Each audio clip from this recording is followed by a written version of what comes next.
All right. Hello, everyone, and welcome to the old Talk Sober YouTubers. Today, we're going to talk about how to let go when stories are bugging you. The stories we tell ourselves sometimes get in the way of what we want to do, what we want to accomplish, and, of course, our sobriety, which is not good. So, if you guys can hear us okay, let us know. Let us know that we are streaming and live and everything like that. I believe we are. I got a little orange bar on the screen, so who knows what that means, right? We'll figure it out as we go along. So, how many of you guys today are here and you're staying sober and you're doing all right? Or how many of you guys are struggling? Or maybe you're staying sober and you're struggling, or whatever it is. Type it in the box and let us know, and we will get this show on the road here. Um, Cool. We got Linda here. How you doing? Good to see you. I think we've seen Linda before on a couple of streams. Yep. I will have to disclaimer this. I'm extremely tired. I just ran the first live event for my other business that I had ran since I've been sober. So the last time I did that, I was not sober, but this time it was pretty cool. So went well. It's amazing what you can do when you're not falling all over yourself, right? Yeah. Pretty cool. All right, cool. So, Terry, what do you want to start out with this topic? Well, letting go of the stories that keep us stuck. That's kind of like letting go of the past. And, AA says, don't shut the door on it, though, so we can remind ourselves about some of the things we did that may not have helped with our sobriety. But letting go, it's a big thing. That big part of my sobriety is not worrying about what I did, not being stuck in it, not letting it take me down. Thinking about all the bad things that I've done, it just doesn't help me move forward in a positive way and in a sober way, really.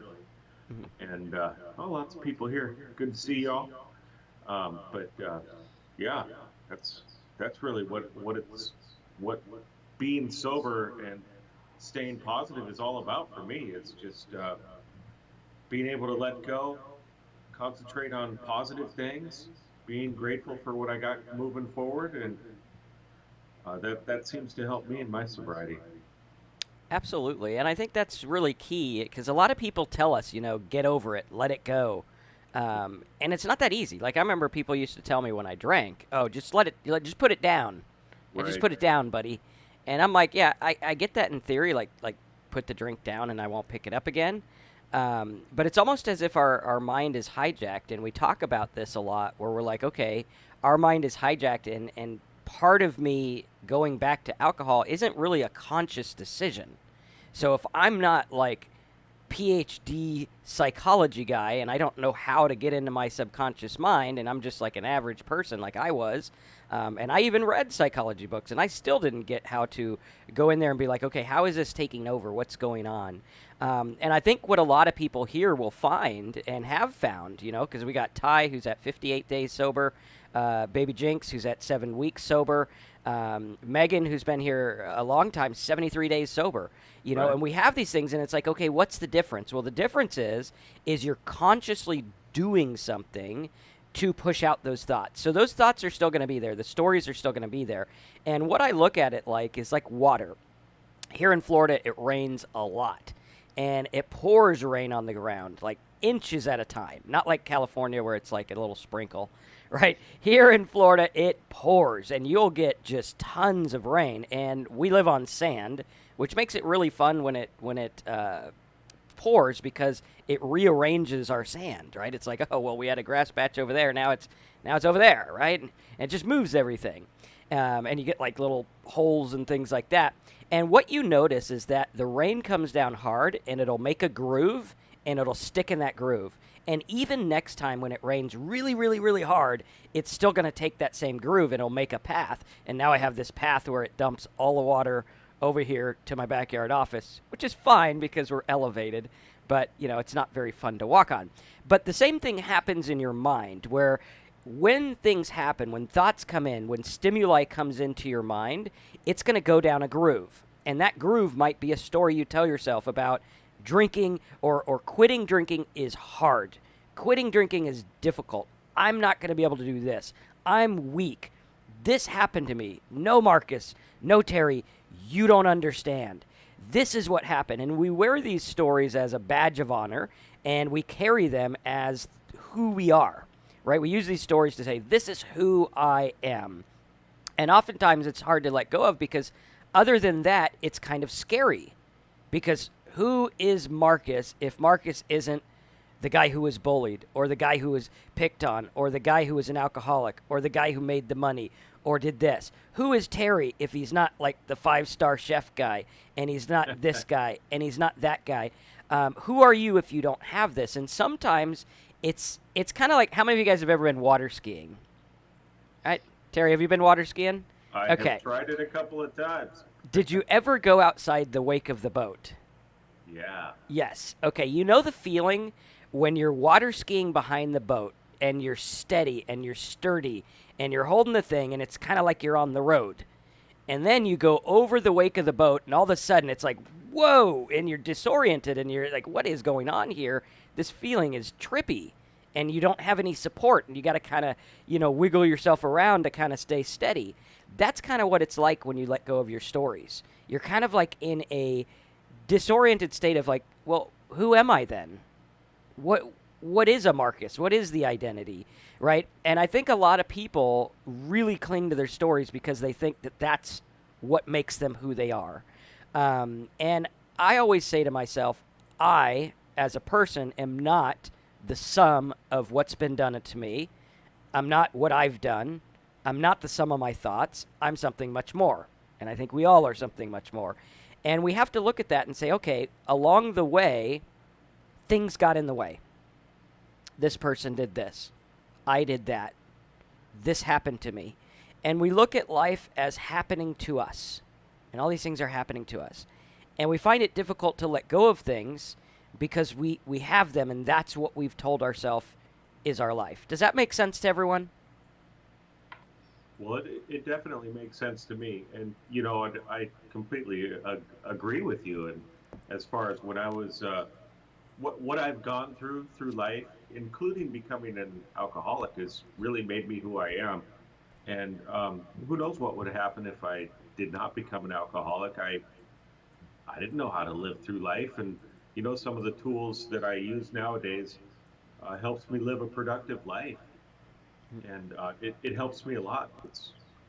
It's very gratifying now, knowing where I'm at. But at the same time, I need to not focus on those bad things that I've done in the past because that it really takes away from my concentrating on that productive and happy future. It just fills my mind, and then I end up obsessing over it, and things just don't go well when I do that. When I focus, it's a lot better to focus on the solution nowadays. Yeah. And that's what I try to do daily and minutely and throughout my day. Yeah. And Bree's thought says, great topic, resentment and anger is a huge issue in recovery. And I find that resentment and anger are very, very similar. They're probably cousins somehow. They're in Alabama. They're cousins, and they love each other, right? Or wherever. You still get away with that. Probably shouldn't have said that, but that's all right. And so we look at that, and resentment and anger are kind of like, hey, these are the same kind of deal. And you got to look at it and be like, okay, well, what is this about? And how do we deal with it? Right? How do we deal with anger? What is anger? Well, anger is just something that is provoked in you because you didn't get something to happen the way you wanted it to happen. Right? Someone came up and scratched your car on purpose because they were a jerk, and you get angry. Right? Now, we look at it, and we're like, okay, anger we can look at, and we could be like, well, how much of that do I want to own? How much of that do I want to keep going? Because in life, the best you can do with other people, and a lot of this is about relationships. Relationships is a big part of recovery. That's how we relate in the world with other people, and that's a big part of life. And we have to look at that and say the best we could do in life is ask for someone else's cooperation. If we don't get it, we have to really, really try to put that on them. Like if Terry comes to me and he's like, dude, whatever, and he says something that's hurtful or mean, I have to look at that and say, okay, well, let's dissect that. Is that true? Okay, maybe, maybe not. That's step one. Step two is that my bag or is it his bag? right? Like if he comes up to me and he's like, whatever, dude, I think you are the ugliest person in the world, right? And I'm like, okay, well, am I? I don't know. That's subjective. Okay, so that's a subjective thing if he says that. Is that his bag or my bag? Well, that's his bag because it's subjective, right? It's like, okay, he doesn't like the way I look, so that would be a subjective thing. That's on him. Right now, I can get angry about it and be like, damn, Terry, that guy, he said I'm not attractive or whatever it is. He said I'm a jerk or whatever. Those are all subjective things, and those are all on him. Someone in life is always going to think something negative about you at some point. It's just going to happen, right? That's how people are. And you have to look at it, and you have to put it back on them, because I can give that. Terry gives me this gift, or whoever it is. We're not picking on Terry today. Terry's actually like the nicest guy in the world. I don't think he's ever said anything that has even close to offended me. But let's say they have that, right? He gives me that gift of, oh shit, this guy offended me. Now I can take that gift and say, well, there's really no merit. That's his opinion. He's welcome to have his opinion. Here you go, Terry. You can have that back. And then I let that go by giving it back to him and saying, I really have no part in it. My dad's going to come here in a week. My dad has a habit of saying things that he thinks without thinking about them, right? He's like, I'm just going to say what's on my mind, and I'm not going to think about it. And sometimes people get hurt. And I look at that and I say, okay, well, that's his bag. He's going to go home and do the same thing. He's going to say these things. I don't need to protect myself, or I don't need to get in a fight over these things, or I don't need to carry these around with me and say, oh my God, you're not going to believe what he said, because that's his thing, right? He could say whatever he wants. He gets in his motorhome, goes back home. I'm fine. Now, a lot of people, he'll get in the motorhome and go back home, and you're still going to be thinking about it. You're still going to be dwelling on it. Yep. So you got to ask yourself, is this something true? Because sometimes in life, we need to learn to listen to the opinions of others without taking offense. Maybe someone's like, hey, dude, you don't look so good today. All right, well, maybe I need to sleep more. Maybe, I need a new haircut or whatever. Sometimes there's some merit to it, okay? But we don't need to get all bent out of shape. We don't need to give it anything that it's not owed, if that makes sense. It does. We just have to pause and think about whether we have a part in it or not. Like you said, if we don't have a part in that, then let it go, put it back on them. If we do, the best thing that I found is just go to the person as soon as you can and apologize. I had to do that last week with a housekeeper at the hotel I cook at. It appeared that I yelled at her, even though it was just because I was very busy. But I went to and apologized, and it's all good now. She would have stayed mad at me for weeks. Yeah. Yeah, so. And be generous with your apologies. Be generous with your time. Be generous with money if you have the means to. And I'm not saying go pay the person. I'm just saying, be generous with everything you have. But, be generous and be open to the fact that everyone's got a bag. Everyone's got something going on in their life. And everyone's going to take things certain ways. We're going to take things certain ways. People are going to be mean one day. People are going to come across as mean one day. You're going to interpret things different. What we're dealing with is a big mixed bag of nuts and people who are trying to deal with all different issues. And we tend to be very selfish with what we think about it. That guy yelled at me, right? She could have looked at it and been like, hey, dude's got 5 pots of risotto going, which is pretty difficult to make. And, here I am saying, hey, where'd you put your fork or whatever, right? And he might have been like, oh, hey, well, forks are over there, obviously, or whatever. And she could have looked at that and said, hey, the guy's busy, probably didn't mean anything by it, and that's cool, right? Now, not everyone's going to do that. Most people will not do that. Most people, myself, a lot of people on here, I'm sure, are conditioned to think everything's about me. That guy is mad at me. That person is mad at me. That guy's a jerk to me, right? You forget about the fact that it's like, hey, step out of the picture. If I didn't know that person, they're still going to be a jerk, whether I'm there or not. That person's still going to be mean, whether I'm there or not. People who are abusive are going to be abusive, whether you're there or not. And this is something that's very freeing for people who have been abused or had bad things happen to them, is this is something that just happens. the world is going to turn, and it's going to keep turning. It doesn't matter if I'm here or not. But what does matter is the fact that I don't have to look at it and be like, the world's going to stop without me, or that guy's being a jerk because of me, or whatever it is, right? We don't have to own that. We don't have to live in that. So hopefully that helps. Let's take some questions. I know we have a lot coming in here. Yeah, lots. Ralphie says, I just need to stop reflecting on things while I did while I was still drinking. Well, the first part of that, I don't know where you're at. The first part of that is getting sober. Because when we get sober, we're able to look at it from like a higher perspective. And we're like, okay, well, while those things weren't good and they're not justified, and I'm not saying they're okay, they were a product of the situation I was in. If anyone drinks enough alcohol, they're going to do stupid shit.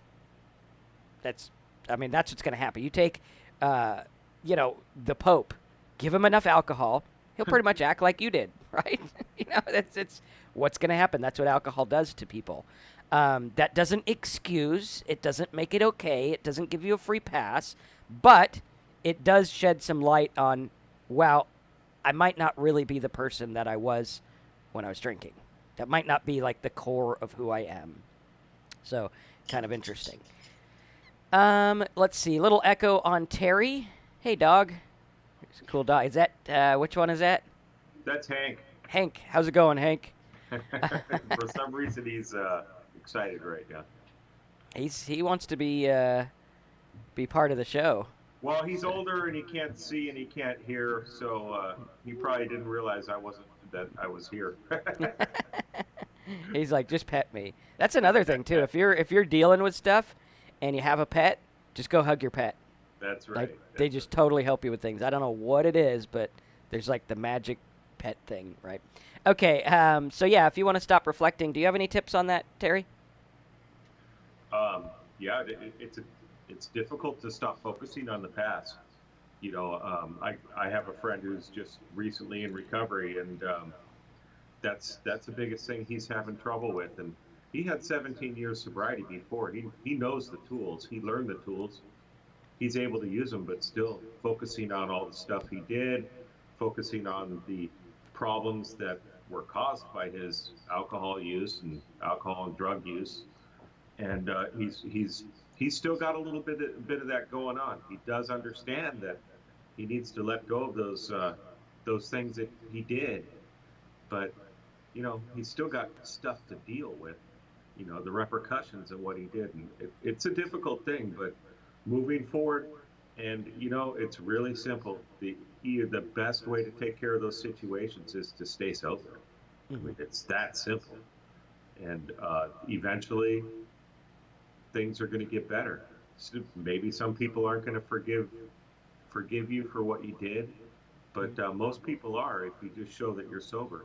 A lot of the people that I had hurt in my drinking, I went and apologized for some of the things I did to them, and all their answer, like my brother, was just, "Hey, just stay sober. That's all you need to do, man.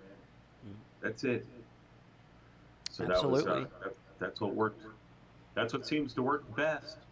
Yeah, and be different. Like, you're going to keep dwelling on things if you keep doing those things. Like, if you're like, man, I'm so sorry that I'm a jerk to people, or whatever it is, pick your poison. And you still have that in your mind where you're still kind of being a jerk, but you're not drinking, so it's not as bad. You're never going to get over it, because the mind has a way of alerting you to things that need to be corrected. Right? It's like, okay, this needs to be corrected. And for those of you drinking, like, your mind alerts you and says, hey, there's a problem here. You need to stop drinking. This is causing a problem. And that's why your mind alerts you and is like, this is what's going on. And when you change, when you're like, I'm going to change, I'm going to be different, I'm going to go out of my way to be the opposite of what I was, that's when it starts to go away, because now you start to be different. Right. So, Ivy said here, this is a good one. It's not quite on topic, but it's still a good tool. Ivy, you said still clean. I had a thought of buying weed yesterday to get new perspective on my situation, but I chose to wait till tomorrow and now I don't want to smoke it anymore. And you know, we talk about that in our letters. You know, you get that craving for alcohol, try to wait 15 minutes. Do something else. Wait till tomorrow. You know, stay sober today. You can get as drunk as you want tomorrow. Then tomorrow comes, you could say the same thing. Yep. You keep going. It's a great tool. Absolutely. And you know, look at it, cuz we know that substances don't really change our perspective for the better usually. Going to Right. disclaimer that I'm sure there's some things out there that doctors have that will help. But I find the best way to change your perspective is just to sit and wait, because it'll come to you, right? With time, it'll come to you. You'll stew about something and you'll be like, I need a new perspective. And all of a sudden, it'll just change. And I find that perspective changes when your life philosophy changes. Look at me before I got sober. Look at Terry before he got sober. We had a different life philosophy. We were like, my life philosophy is go out, make money, do this, get what you can. People are going to hurt you. You know, get your fists up. Let's go get the world by the tail or whatever it is. That was my life philosophy. Now my life philosophy is, hey, we're all here together. There's plenty to go around. Let's try to help people. Let's try to help each other. Let's do what we got to do. My old life philosophy was, if a guy's a dick to me, be on guard. Let's be on guard. I'm ready to go. And now it's like, hey, if a guy's a dick to me, he's probably a dick to everyone. You know, kind of sucks for him, but whatever. I don't own it, right? So perspective change comes with philosophy change, I think.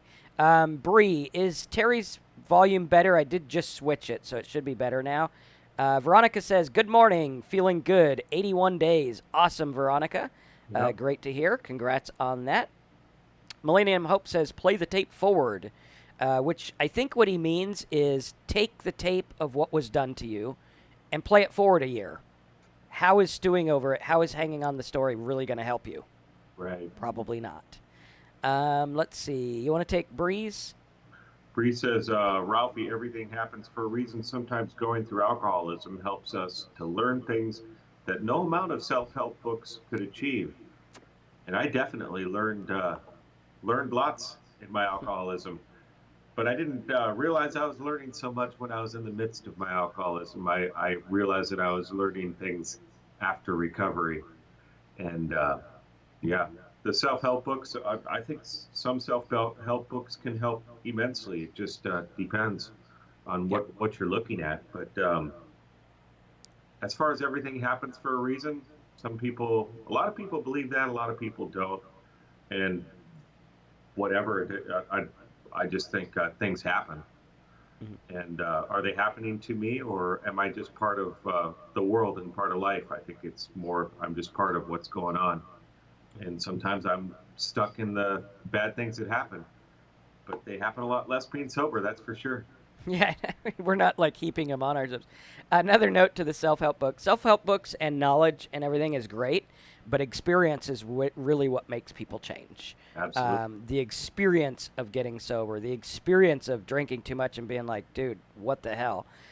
That's really what's going to help you, is drawing on the experiences you had. Like the guy who said, hey, I got an experience. I really thought about getting some weed and I didn't. And then he woke up the next day and he's like, now I don't really want weed. That's an experience he has. Now, he could have read a book and it'd say, if you don't buy weed today, tomorrow you might not think about it. And he'd probably still be smoking. I mean, let's be honest, right? I read a lot of books that were like, if you don't drink, you won't get drunk. Okay, yay, great. And this goes into the whole cliche stuff, which they're okay. Like, we use them, but we use them because we had an experience. Like, now Ivy could go through and be like, hey, I waited one day. I could wait another day. Right. That's cool. I'm going to be all right. And that experience is what you want to draw on. That's going to be very, very much more important and helpful than anything a book could provide for you. Ralphie's been sober 2 years. Awesome. Congrats on Yeah. that. Yep. Where we go. I lost my place. Baby Jinx says, my thoughts are like flashbacks, so vivid, of some really difficult times in my life. Yeah, it's me too. That's what happens with me. I'm thinking about those bad things, and yeah, I can remember those exactly. The good times are just not nearly as clear, but it's okay. They're just Now, thoughts. They're just memories. Try not to do, focus on them. Do you find that they desensitize over time, or was there something that happened that helped desensitize them? Because like when I was drinking, my thoughts were huge, they were crazy, and I couldn't get rid of them. And then as I stopped drinking and as I went through time and changed my perspective, the sting or the bite went away. I think it's what you just said is changing my perspective, giving me a new outlook on things, understanding that I don't have to go through those things anymore. And if I do, there's a way out. I've learned through experience that working through problems helps, or pausing, stepping back from a potential problem or a problem that's happening. That's it's how I get out of them, and Yeah. that's that's what works for me. And so I guess, yeah, that the problems, I understand that situations happen and they just don't affect me like they used to. Definitely not. I think it's interesting too. I read somewhere, I don't know if it's true. I'm going to try to paraphrase it, and someone can correct me if I'm wrong. I believe it was said that every 7 years, every cell of your body has changed. Oh, Where it's like everything, like every cell of your body changes every 7 years or something like that. Which means that we are quite literally not the same people we were 7 years ago. Right now, does it take 7 years to like be different? I don't think so. I think you could renew your mind in an instant if you want to. But looking at that is like even like physical stuff is on our side. It's even saying, hey, we are changing, which is really, really cool. Bree says, is the chat discussions recorded? Can our comments be read later? I believe they can when the replay comes up, depending on where you watch it. So I believe they are there. yeah, Um, but it'll so go yeah. through just like it's going through right now. Yeah, it'll look like this, I think. Okay, cool. So, Megan, I've had a couple of bad days recently, really bad trigger days. I almost went and bought. It scared the shit out of me. My old pattern of thinking crept in. My best friend came over and it made me want to drink. Familiarity will make us want what we had before, which is best to kind of limit. Maybe tell your best friend, hey, you know what? I got all these triggers around drinking with you. Change the place that you go.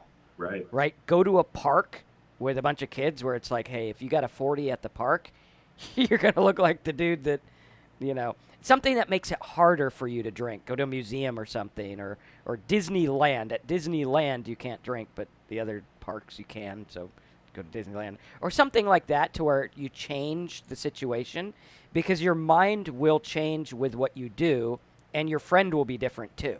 Right? Like if you sit around and like, let's say you guys sat on the couch in the same position, and you had your drink on this side and you watch the TV. If you come over and your friend sits on the couch and stuff like that, and you put the TV on, your mind's going to be like, well, we're missing the drink. It's Right. automatically going to trigger it. So it's best to kind of like maybe sit in the kitchen or something, or maybe sit where you weren't at, or be outside or something like that. But Megan, I think the best lesson you have is a lesson of experience, because I'm hearing I had really bad trigger days. I almost went out and bought.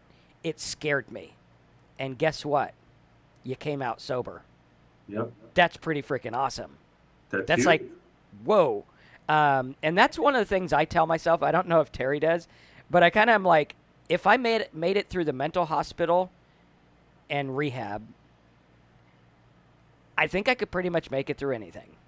Like within reason. I mean, dangle me from an airplane from a rope. No, I'm not going to make it, right? That's not going to happen.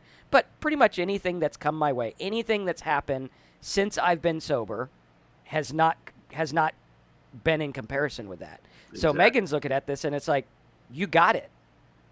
Like, you made it through that. You made it through all the stuff you were scared about. You made it through all the stuff you were worried about. The guy who was looking to buy the pot, he's like, hey, you know what? I made it through it. And now you can look back. And next time your friend comes over, be like, hey, last time I hung out with my friend and I really wanted to drink, but I didn't, and I'm okay. Now, with that said, be very careful, because it's always the one that you don't see coming that gets you. right? Because you could take it the other extreme and be like, hey, I made it through. I'm fine. Let's have my friend over. He could actually drink. I'll actually hold it for him while he rearranges his seat or whatever. And pretty soon you're like, oh shit, I drank. So be careful with that. Right. Use it like I find it helpful to have a healthy fear of alcohol. Now I'm not afraid of it. Like if it's sitting here, I'm not like alcohol's gonna jump up and kick me in the ass. No, but I'm like, hey, I don't want to get too close to you, buddy. I know what you've done to me. I know it's subtle. I know if I tease the idea of having one, I'm probably going to have two and three and 500, and I'll be out there passed out somewhere in my yard, and maybe a coyote will get me or something, or a snake, right? Or worse, maybe he won't get me, and I'll have to wake up knowing I drank, right? That's right. And like Baby Jinx says, Megan, but you didn't. Bree says, stay strong, Megan. She says, I realize the weekend is the hardest days. Change your weekend. Yep. Get a weekend job. Like, you could seriously do things like that, and then you'll be like, okay, instead of worrying about drinking, now I got a bunch of money. That's cool. Or go to a meeting on the weekend. Or hang out with sober people on the weekend. Or I think you have a kid in the picture. I think you said before you're a single mom. Find a single mom group. Go to like jungle gyms or whatever they do. Take your kids to it. That's always fun. Yep. And it's really, really hard to drink when you're focusing on other people. If your mind is off the drink, and the people don't drink, of course, right? Like, don't go out with like, we're the Drunk Moms of America Club. That's not a good idea. But yeah, realize that and say, okay, how can I switch up my weekend?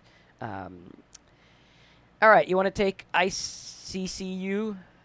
Sure. How to deal with the regret and relationship problems and the bad thing I am made when I was drunk. So you're asking how to deal with the regret and relationship problems. Like I said earlier, first thing to do is get sober and stay sober. And, relationships can be a difficult thing to fix.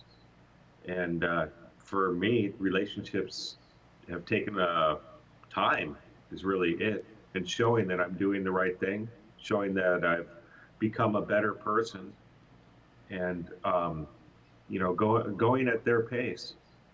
Definitely being accountable for what I've done in the relationship. I've stepped back, I've paused and stepped back and kind of looked at what I've done.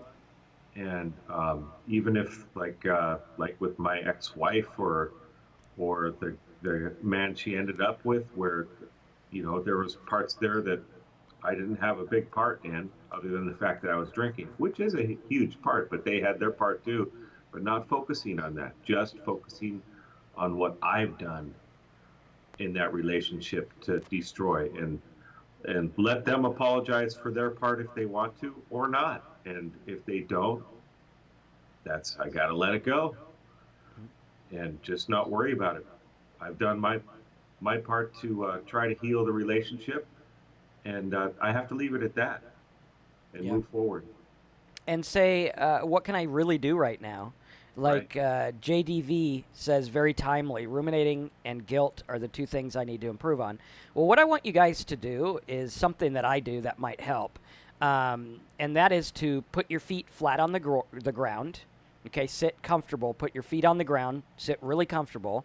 And tell yourself, I'm not the sum of my thoughts. I'm not the sum of what I've done. I'm not the sum of what's been done to me. And really look at changing the way you want to feel about things, because we can change the way we want to feel about things. Now, in some sort of way, ruminating and guilt is doing something for you, right? It might be a way of feeling better about something. Like if I sit there and I'm like, wow, I was a total jerk to that person, and I sit and stew about it, somehow in my mind I feel like it's paying the price for it. Yeah. Like I don't need to say sorry because I'm sitting here worrying about it. And it's like, well, sitting there worrying about it is doing nothing, and it's actually harming you. So I put my feet flat on the ground. I say those things, and I really look at the fact that I was in a situation. That situation happened. And a lot of times on my talks, I'll talk about the Sanford prison experiment. And this was an experiment a psychologist did where he took a bunch of regular people and put them in prison. And he's like, here, you guys are going to be the guards, you guys are going to be the prisoners. After a couple of days of being in this circumstance, they forgot they were in an experiment. The guards started beating the crap out of the prisoners, and they had to shut the whole thing down because it's like they believed the situation was now real. And what happens in our life is we believe that the situations are real. Now, there are things that are really real, right? Obviously, if I go walking on the freeway, I'm going to get hit by a car and I'm probably going to die.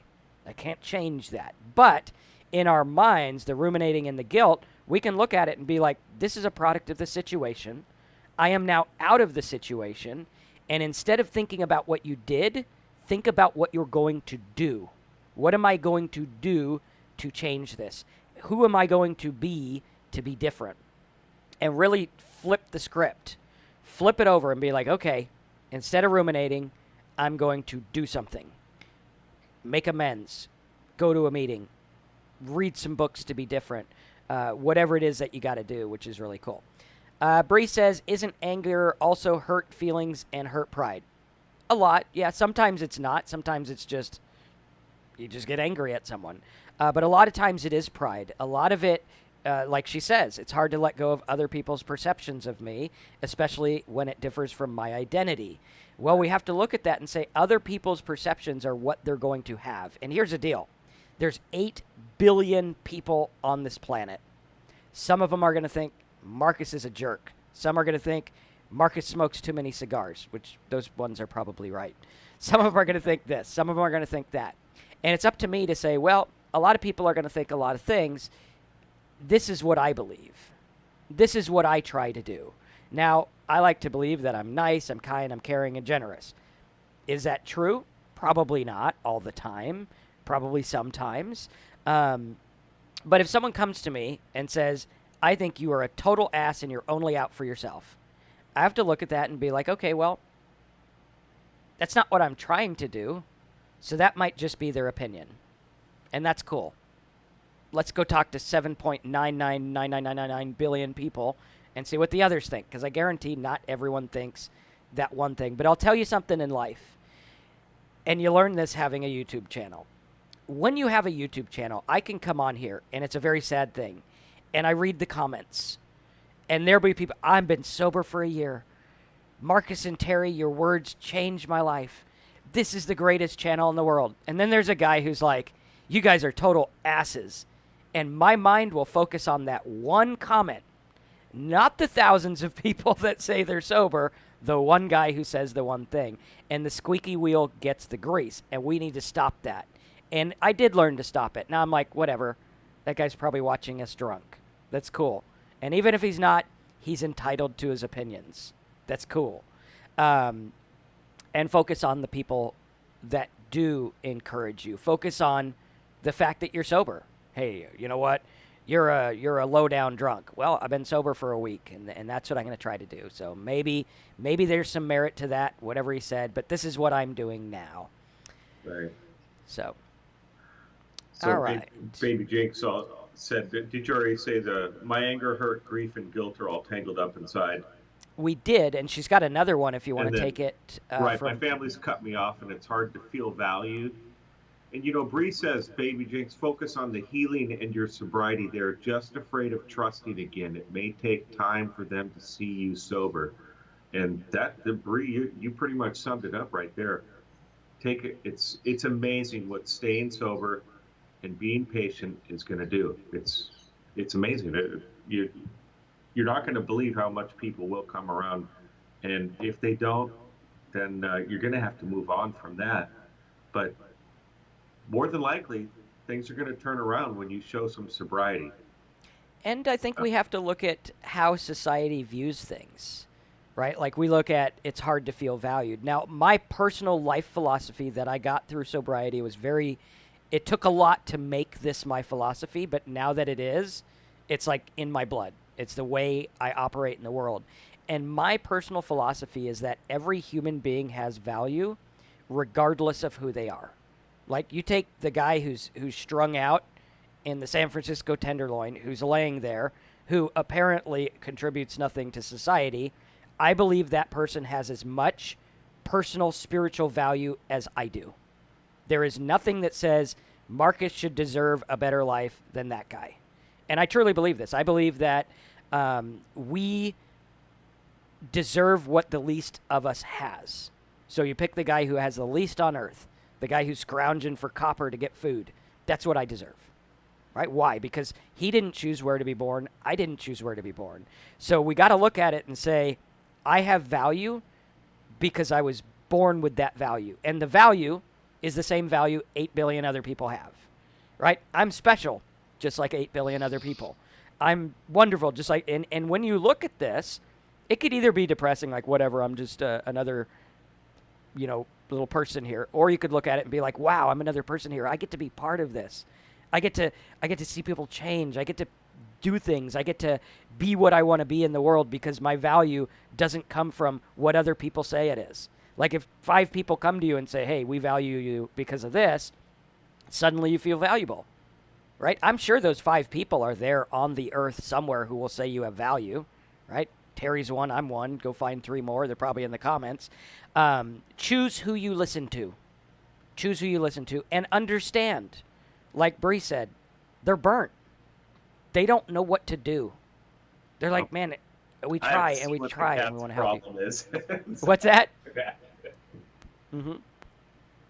So we got to look at that, right? Very important. Let's take a couple others here. We got Baby Jinx. It's hurtful, especially when we feel our actions being justified, being cut off. I found a new family. Yeah, I mean, finding a new family is good. And also, you'll probably be able to go back to them. Usually that's something that can happen too. Okay, Veronica says, Baby Jinx, I know exactly how you feel. It's very tough. Something these guys have taught me is not everyone will forgive you, but some will. But everything takes time. Be patient. Good luck to you. Awesome. Millennium says, I started to think about all the phones I lost with kids' pictures that I can never get back. Well, I'll tell you something about that. One secret having a family is you take a lot of pictures, especially on the phone, like a lot. Just because the pictures aren't gone doesn't mean the memories are gone. That's right. We just started having cell phones, and people are obsessed with pictures and everything like that. And what I want you to do is I want you to lose those phones in your mind with your alcoholism. And I want you to get your new phone and be like, I'm not going to lose this one because I'm sober now, and we're going to take sober pictures, and we're going to live sober. And we look at it, and we're like, there we go. Flip it over and say, hey, that's what it is. The memories aren't gone. Sometimes things happen. Hurricane Katrina wiped out thousands of people's memories and pictures and everything, but just the paper ones, right? 500 years ago, if you wanted a picture, you had to hire a painter to take the picture. And if he sucked at it, you're like, dude, that's not really what I look like, but hey. Right? So we didn't have those things, and people live just fine, but we've gotten used to it. And look at it and be like, so what? It's a phone. It's pictures. They're still in my mind. I could still close my eyes. I could remember what my kids were like when I first held them. I don't have a picture of that. I don't have a picture of me first holding them, but I remember that. And I guarantee if I look at that, I'm like, okay, let's pick a picture on my phone and see if it even comes close to that memory. And I guarantee it's not going to. Here we go. They went to prom, right? And I got that in my memory. I remember that. I remember the smells of the hairspray and the perfumes and what they were like when they went to prom. And I remember these things. And those you have. Those will never go away. All photos do is trigger a memory, which you could trigger in and of yourself anyway.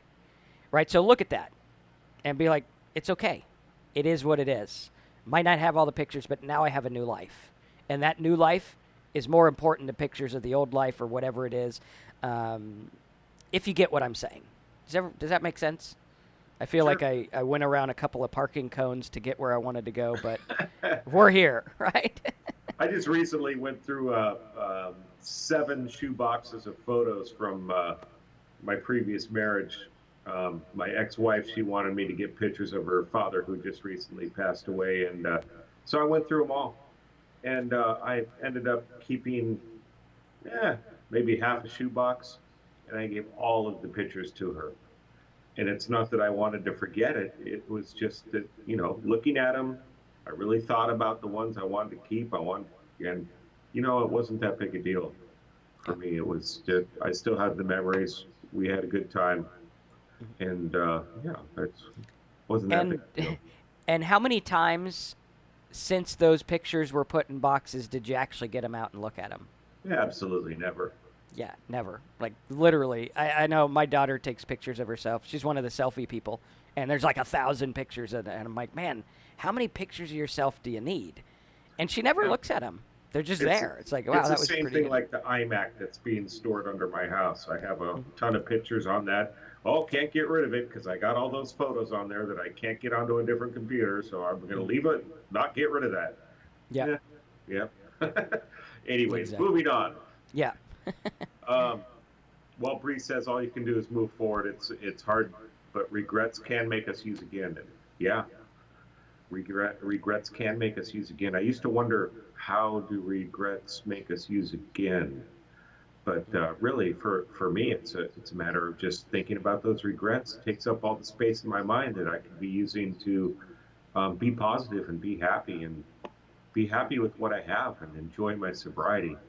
And the and regrets are going to drive me into making me want to squash those feelings of regret and remorse and all that. and really look at like what has guilt or regret ever done for you.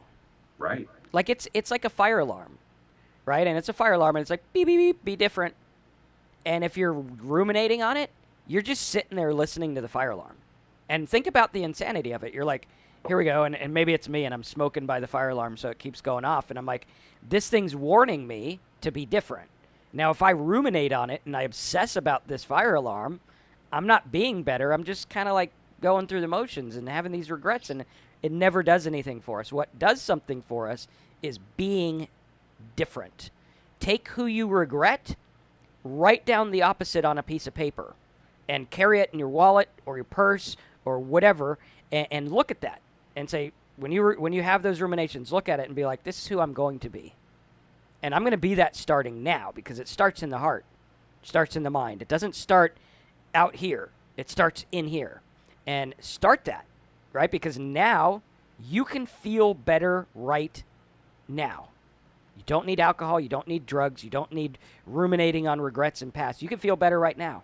And you can feel better by choosing to be better, saying, I am feeling better because I'm going to be better. I'm going to be different. This is what I'm going to do. Get the focus off yourself. Help other people. That's a big secret that me and Terry have, that like helping you guys helps us stay sober. Yep. It's like I've had times in my life when I'm like, ah, man, maybe we'll change things up a bit. Maybe it was better drink it or whatever your mind tells you. Untrue crap.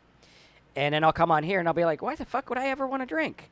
Get all these great people that are staying sober and trying to do different, or maybe they're realizing they have a problem, and all of a sudden all my worries and all my thoughts just go away Yep.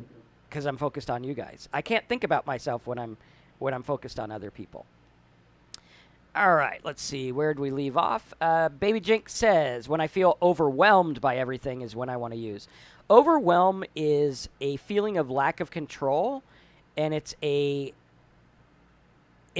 diminishing of actually fixing the problem, right? Because when we get overwhelmed, we can always get a sheet of paper and say, well, what am I overwhelmed about? I have no job. Husband wants to leave. Spouse wants to leave. Whatever it is, right? And we can iron those things out and be like, well, what are we going to focus on first? Well, first of all, if I don't have my sobriety, I don't have anything. So the first thing I'm going to do is I'm not going to drink. Okay. Second thing, spouse wants to leave. Is it salvageable? Some marriages are not salvageable. Sometimes you just got to take, the old yeller out and be like, hey, buddy, you've had a good life. Sometimes you're just like, that's what we got to do. And some relationships are like that, and that's okay. Some people just, for whatever reason, you put that on your list. You're like, okay, we're going to go forward. We're going to go to counseling. We're going to try to salvage it, or are we going to part ways? Okay, there's no overwhelm in that. It's just a decision, right? Overwhelm comes because you're not making decisions. right? And we can make decisions, and we can make decisions that make us feel good. It could be like, this is what we're going to do. I'm going to make this decision not to drink. And that's going to make me feel better than the decision to drink, because drinking will make me euphoric for 5 seconds, and then I'll feel like shit again. Probably worse because I drank. So make the decisions in your life that get rid of the overwhelm. Because overwhelm, we can let it go. We could get rid of it, and we could be like, just going to focus on this right now.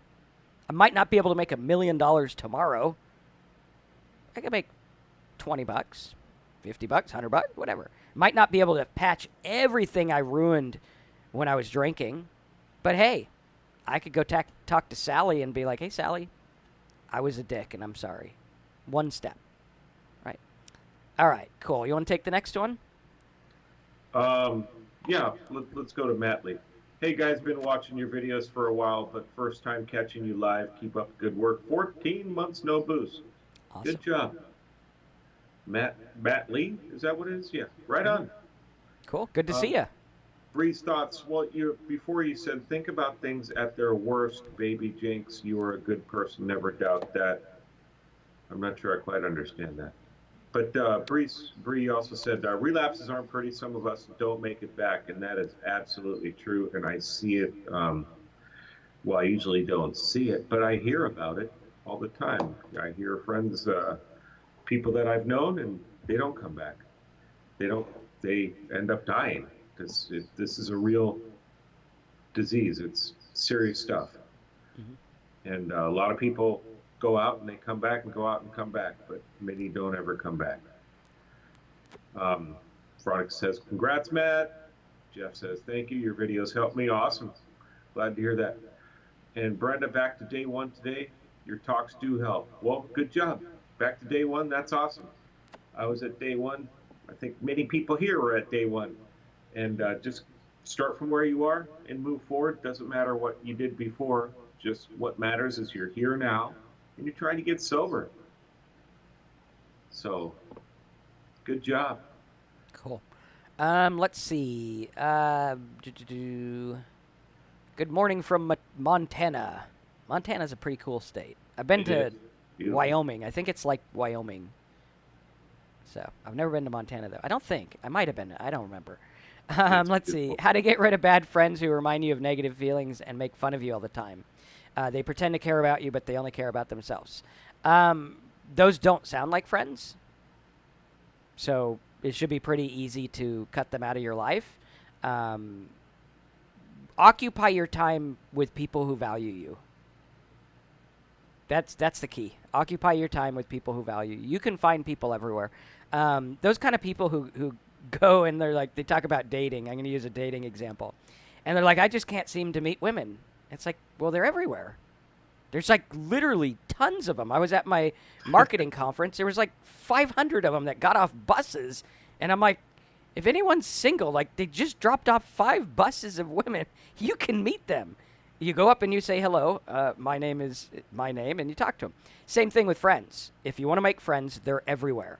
You can choose who you're friends with. This is something that we don't learn when we're young because it's like, well, these people at high school just kind of gathered around me and now we're friends. And you didn't consciously be like, I want to hang out with those guys because they're really cool. Now, in our life, we've actually taught our kids this lesson, and it's interesting to see it pan out in high school because we're like, hey, you can choose who you're friends with.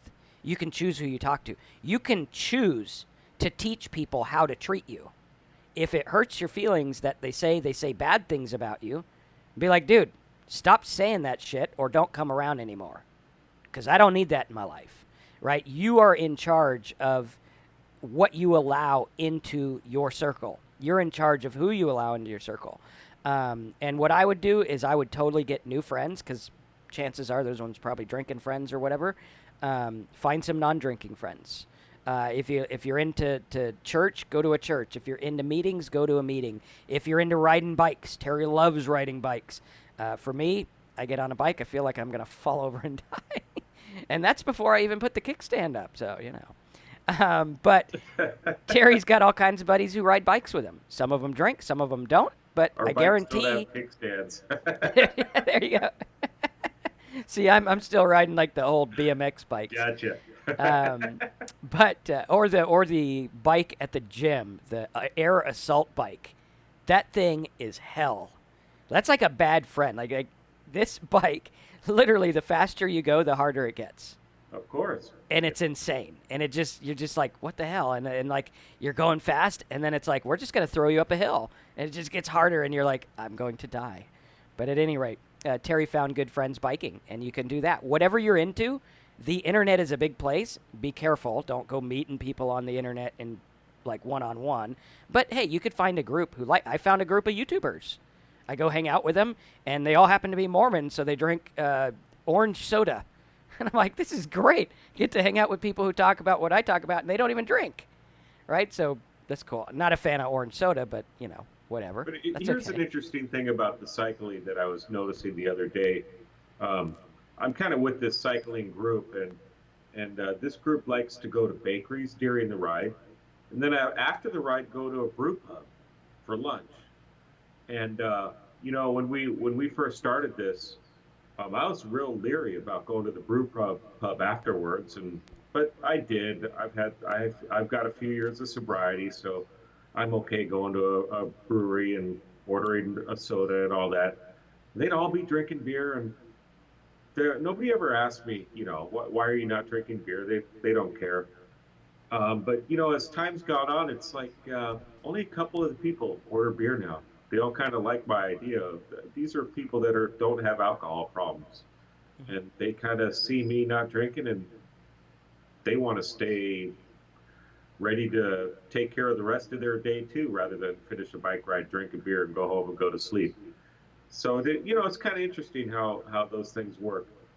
But Yeah, that's those hours on the bike on the Saturday, and it keeps me out away from the drink, really, and it's a good thing. absolutely. I'm going to skip down, so keep your place. I just saw one that I want to address really quick. Sure.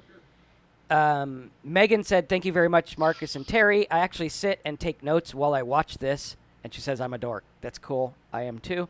Megan, I'll actually buy your notes. Like, I'm looking for someone who takes notes on these. If you can contact me, if you have notes, send them over and we'll use them as part of our site and everything.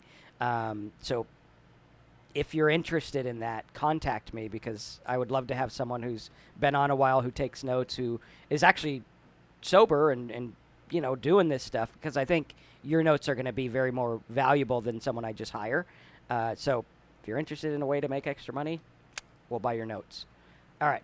That said, Megan, if you do want to do that, email me at the number 2, the number 1, DAY, change at gmail.com. 21daychange at gmail.com. Cool. All right. Millennium Hippie says, I always remember that when I drank and used, the bad always outweighed the good. And I guess that means that you made the choice of doing the bad thing, or you focused on bad things more than the good things. And yeah, that's probably more of what you meant. And yeah, me too. Always focusing on the problem, and not focusing on the problem of my alcohol abuse, but focusing on the problems that it was causing, and that would just take up my life. And the Mm-hmm. last thing I was going to blame was the alcohol, because I wanted to drink. I felt I had to drink. Let's see, what do we got here? ICCU says, "Do you agree with me that I should throw out all of the alcohol in my house?" And well, that's your decision to make, obviously. But for me, when I got sober, I had no alcohol in the house. Got rid of everything, and that was just mainly because I did not know what would trigger me.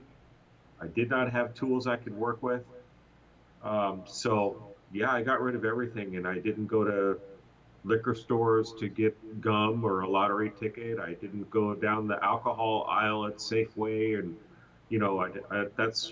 I just did everything I could to avoid alcohol.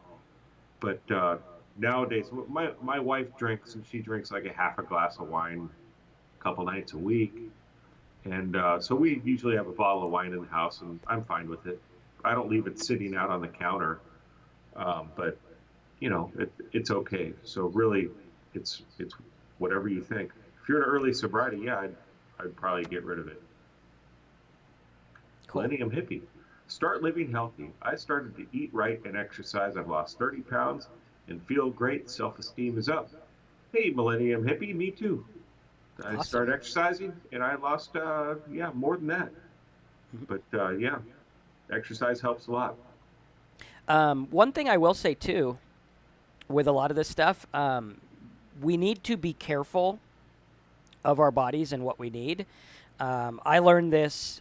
This was Monday and Tuesday. I had a live meeting here in Orlando for my business, and it was the first time I'd done it since I was sober. And I noticed how little I eat at those meetings, and I also noticed how little I sleep. Now, sleep and eating are very, very big triggers for wanting to drink. Now, I didn't have any issue with it because, I just didn't because for the past 5 years, I'm like, I don't need to drink. But be careful with that because those things can mimic the desire to drink, right? Because when you're hungry, it's like, hey, this ain't nothing. 4,000 calories of alcohol won't help, you know. So yeah, that was my side note. But let's see, I completely lost my spot. So, well, the next one is JDVNP. You said if you're asking, then the answer is yes, and that was that was in response to, do you agree with me that I should throw alcohol out of my house? And yeah, that's Okay. probably true. I I did explained for the it a little bit first, long. What's that? yeah, for the first year, we made sure there was no alcohol in my house. Yeah. After a year, uh, I got cooking wines, which I drank them when I was an alcoholic, but I mean, if you've ever tasted them, you gotta really want to drink those because they're like 10% salt. So I started using those, and now I'll use wine to cook with. But it's to each his own. There's some people who are like, no, I don't have it in my house at all. I don't cook with it. I don't look at it. I don't go to the bar. So you'll find what works for you, and be on the cautious side. For the first year, I was probably a little cautious, and that's good. So we got to look at that. And looks like lots of other people agree with that as well. And JJ says, keep busy doing something for somebody else. Get out of yourself. Works for me.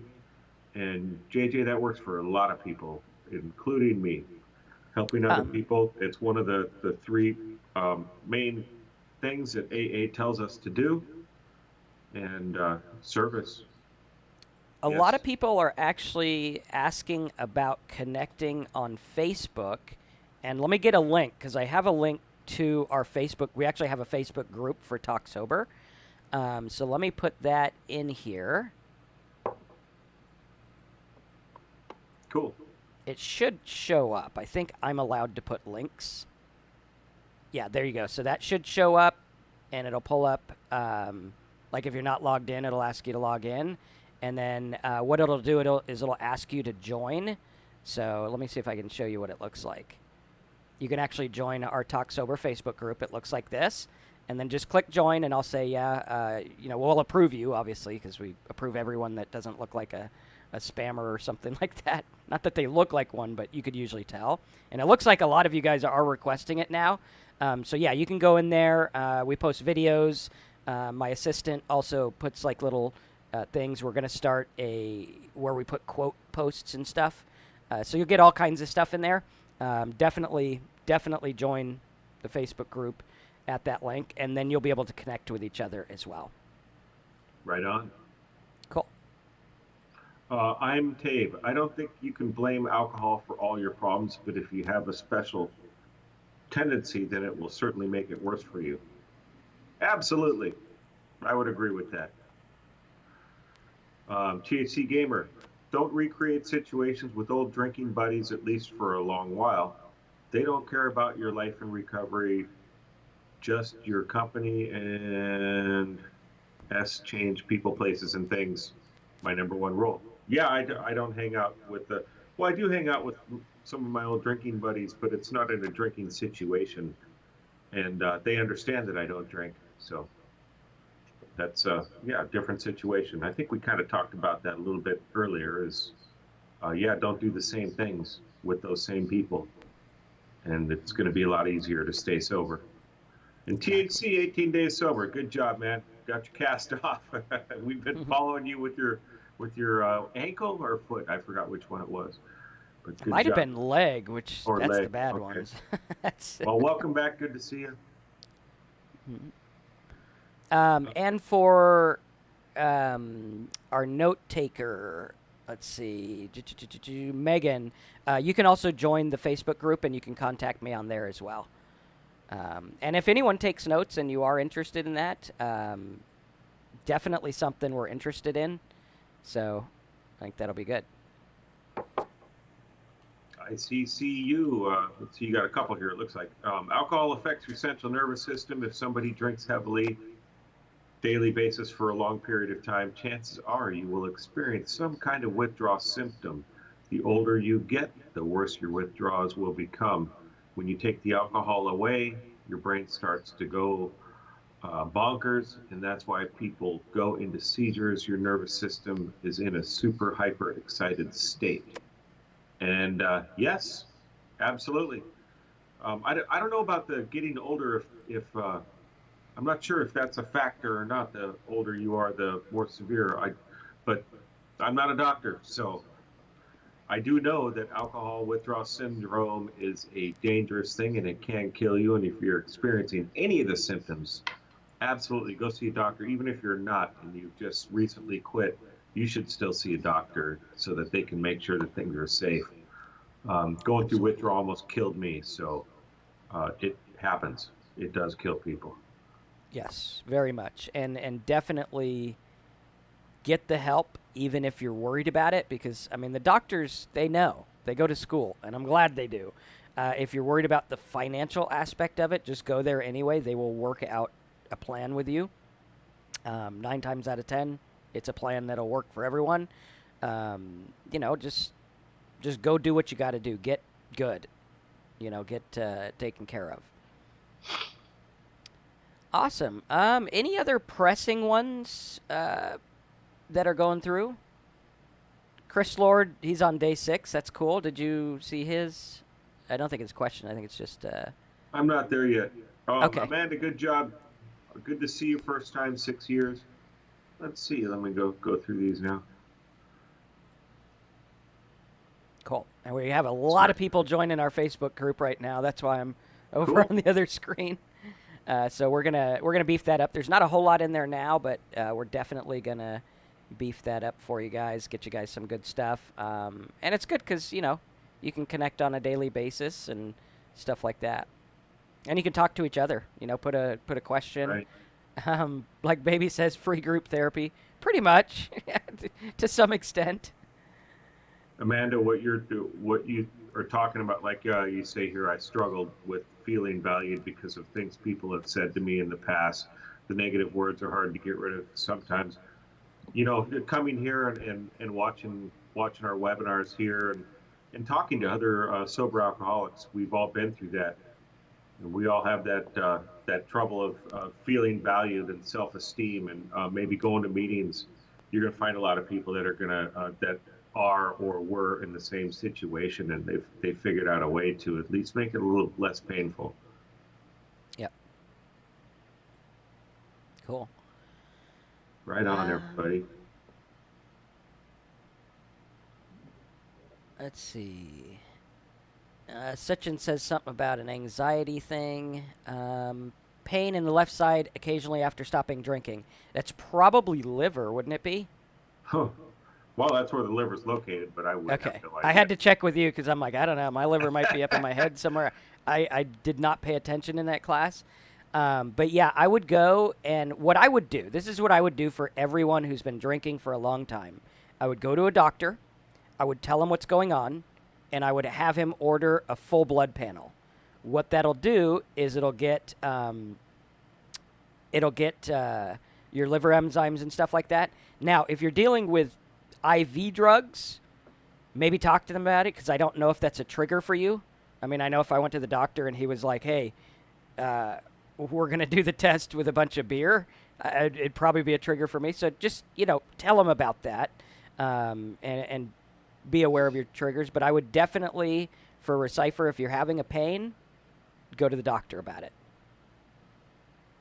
Let's see. Brenda says, thanks. That actually made me tear up a little. I'm not sure what you're responding to, but what the part I was going to read is I had 3.5 years sober in the past, but I fell off. I don't want to be one of those people, that never came back in. That we already talked about that, but just keep moving forward. And for me, sobriety is a priority in my life, and I have to keep it that way.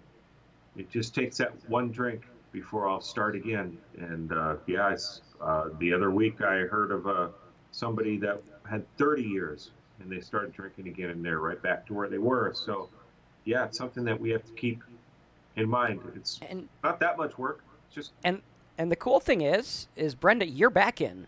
yeah, If you're watching this, you're back in. Like anyone here, I don't care how sideways you get, if you ever relapse or whatever, you can always come back here. Like, to come back, be like, hey guys, this is what happened. There is no judgment. We are alcoholics. We drink. That's what we do. There's absolutely no judgment. And when I say that I value every person the same, I really do. Like, there's no judgment between someone who's struggling or this or whatever. We are all just a product of the situation. And 1 minute, if you have a bad time, you'll be like, whoa, I remember Marcus and Terry said we can come back here and we're back. Like, you're not kicked out or nothing. You're always here. You can always come back. Listen to that little voice in the head that says, hey, I need to get back on track. And we went to rehab. The guy who ran the rehab had 15 attempts at getting sober? 15. Dude was like 67 years old. He looked like he'd been doing drugs all his life. yeah. And now he's sober and he's a great guy and he's helping people out. So sometimes it takes a while. Hopefully it won't, but if it does, it does. It's a process. It's a journey, not a destination. Right. Somebody mentioned the hungry, angry, lonely, tired. And when you're in sobriety, try not to let any of those happen. Mm-hmm. Our Melanie mentioned nutrition is huge, if not eating well, hangry, depressed, basically talking about the same thing. Those can be triggers. Mm-hmm. And we talk about that in our program a lot. Let's see. Right on, everybody. Good comments today. Thank you so much. Cool.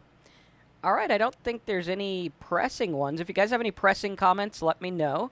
Millennium Hippie says he remembers watching us in early August, went to rehab. He's still sober and watching. Awesome. I think I heard someone say they were playing our videos in their rehab. I thought that was pretty cool. Okay. Tape said, do you guys think you could ever be this humble without experiencing the hardships that alcohol brought on you? Was it really a curse or a hidden gift? I think it was a hidden gift. Yeah, I think it was. I think it was a hidden gift that, unfortunately, yes. I was so prideful, I had to have that to wake me up, or I used it to wake me up. However you want to look at it, is that to say that people can't have those kind of thoughts or ideas without going through alcohol? No, there's lots of people. It just so happened I was the way I was, and I try to do the best I can. And I wouldn't consider myself humble. I actually do deal with pride. We all do, and it's okay to look at and be like, hey, we all do. That's normal. Pride is there to protect us. That's what it's there for. Some of it's good. Some of it's like, hey, you know what? I did this. Sometimes it's good to be like, hey, that's awesome. I got a year sober. I'm proud of that. That's good. So yeah. I would say that I was. I don't know if I'm more humble now than I was when I was drinking, but back when I was drinking, I didn't even think about things like that. Humility, what my actions would do to other people. I didn't analyze any of that stuff. Look back on how I'm acting with other people. Definitely, it just wasn't even a process that I would even think about. So maybe I am more humble now because I do look back on how I reacted to people throughout the day. So Millennium says gratitude is key for me. Me too, Millennium. Absolutely. So, Cool. all right, everybody.